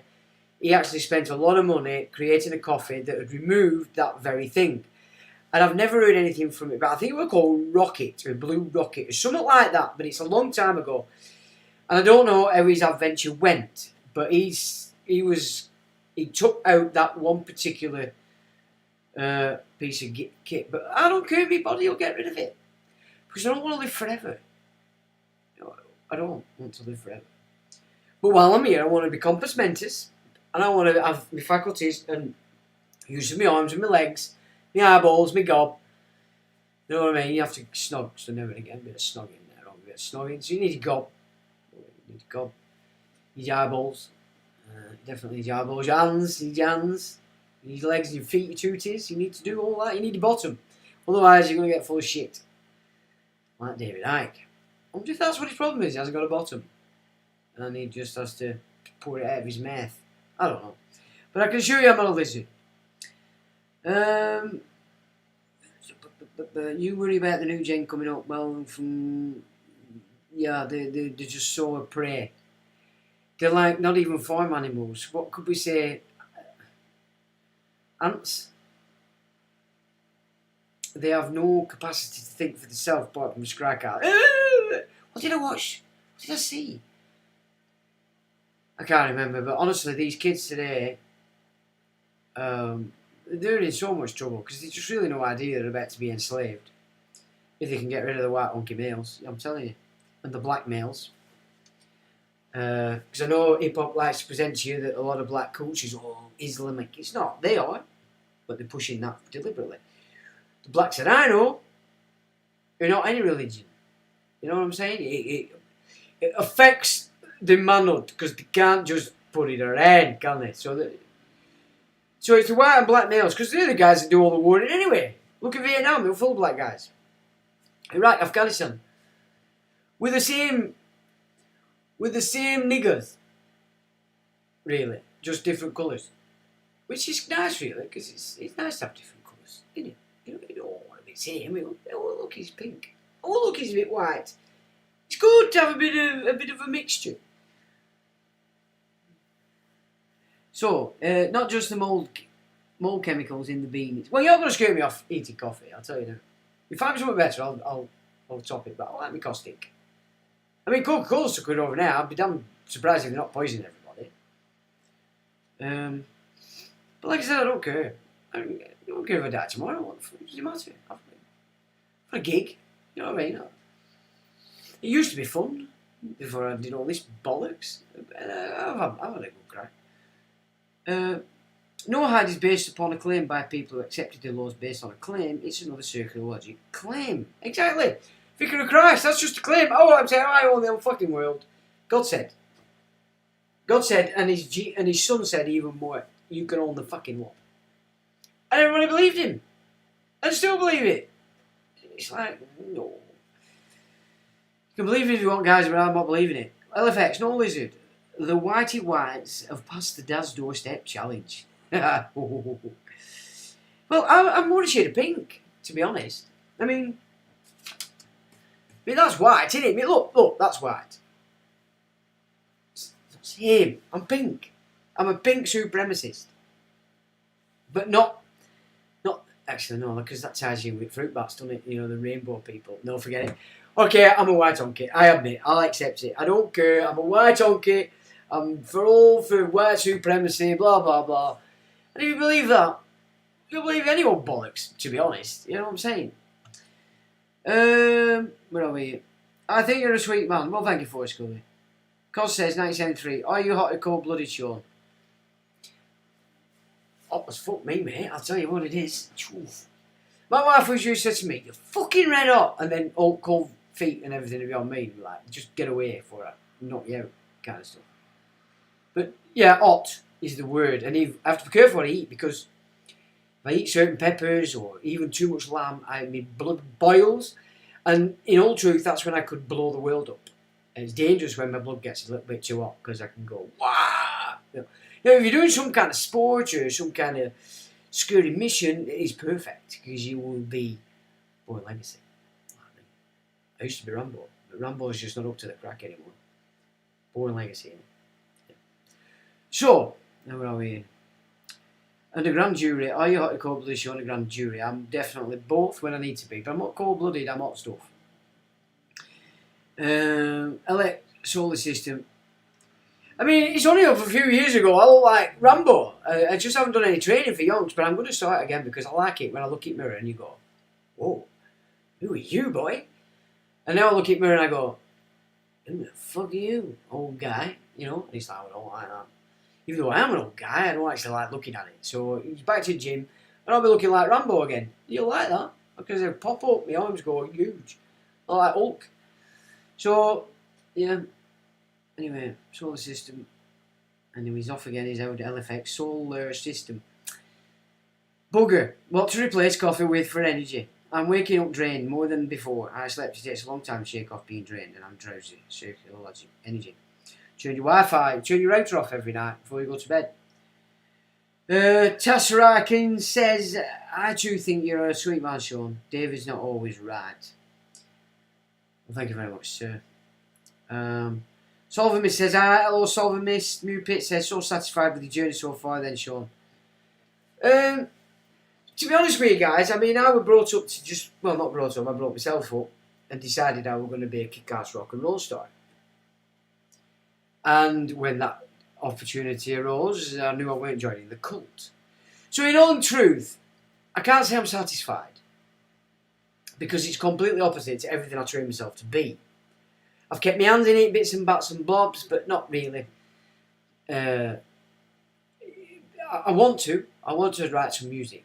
In all truth, I'm really ready to start giving myself a bit of grace and start writing some tunes. You know, I want to, because I can give you a little bit of myself properly in music, and that's what I want to do. So. I don't do the website anymore. I've sort of lost interest in all that kind of stuff. It just doesn't... Now this Juice script has happened, and I can see just, you know, there's no point getting too excited about it. Now, 24/7, 365 a year is not... It's just not worth my time. I can sure if I sit back, slow down, think a little bit more, I can do more than I was doing with less effort. You know what I'm saying? So that's where I'm at the moment. So no, I wouldn't say we're happy. I wouldn't say I'm unhappy, and I don't say I'm regretting what I've done, because the man I am today, in comparison to the man I was 30 years ago. There's just no comparison whatsoever. And I much prefer the man I am to the man that I was, by far. But I was happy with me back then. I was quite happy. But no, today I'm very happy in my soul, myself. I have no qualms about anything that I do, that I think.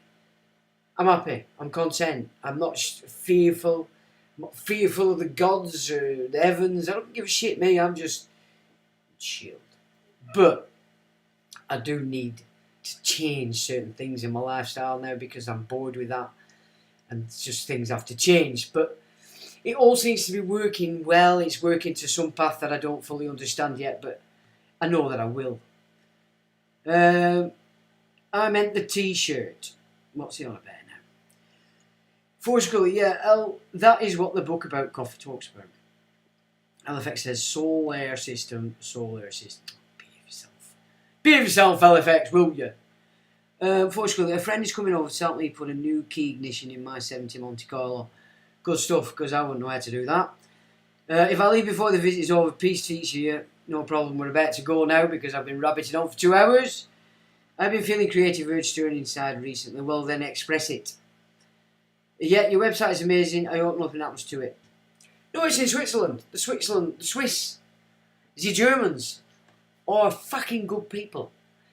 And, you know, now that I've got over all the bullshit and garbage that were pushed into us about the Germans from the Second World War, no, I love the Germans.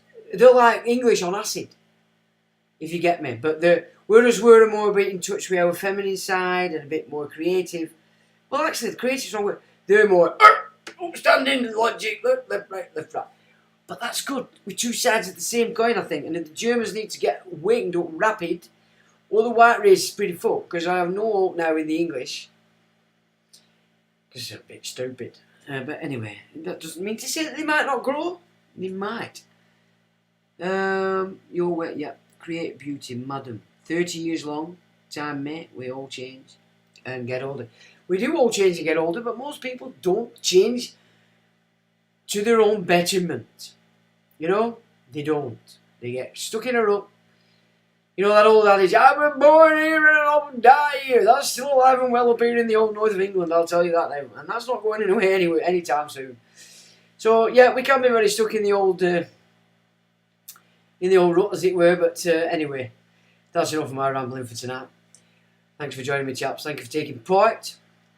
And I hope you have a fab week. And I shall see you next week on the Sunday. And for this to say is, till the next time.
electronic